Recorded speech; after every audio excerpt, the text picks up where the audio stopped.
আরব আমিরাতে গ্রেফতার হয়েছেন সাবেক পুলিশ প্রধান বেনজির আহমেদ। দুদকের মামলার ভিত্তিতে ইন্টারপোলের কাছে বাংলাদেশের করা অভিযোগের ভিত্তিতে তাকে গ্রেফতার করেছে দুবাইয়ের পুলিশ। এমন পরিস্থিতিতে বেনজিরকে দেশে পাঠানোর বিষয়ে বাংলাদেশকে চিঠি দিয়েছে আরব আমিরাত। কি আছে দুবাইয়ের পাঠানো সেই চিঠিতে, বিস্তারিত জানাচ্ছেন শেখ ফরিদ।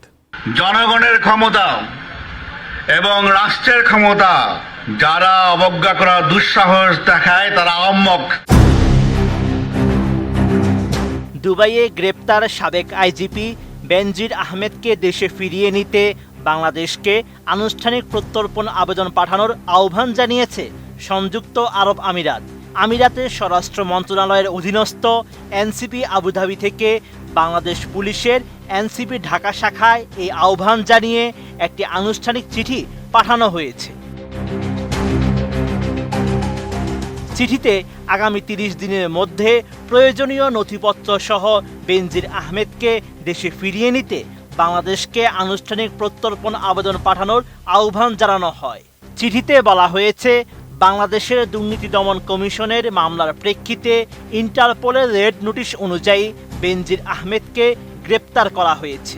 তাকে সংযুক্ত আরব আমিরাতের বিচারিক কর্তৃপক্ষের সামনে হাজির করা হলে আদালত দেশটির ফেডারেল আইন নং ৩৯/২০০৬-এর ১১ নং ধারা অনুযায়ী পরবর্তী আইনি পদক্ষেপ গ্রহণের নির্দেশ দেন।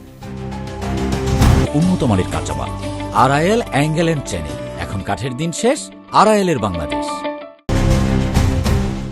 আইন অনুযায়ী এই গ্রেপ্তারের পর ৩০ দিনের মধ্যে কূটনৈতিক মাধ্যমের সাহায্যে লিখিতভাবে বাংলাদেশ সরকারকে একটি প্রত্যর্পণ অনুরোধ জমা দিতে হবে।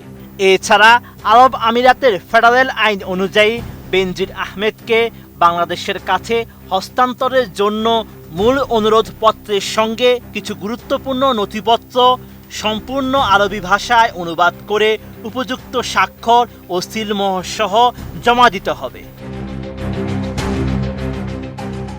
নথিপত্রগুলোর মধ্যে রয়েছে অভিযুক্ত ব্যক্তির নাম, বিস্তারিত বিবরণ, ছবি এবং তার জাতীয়তা ও আবাসন সংক্রান্ত তথ্য।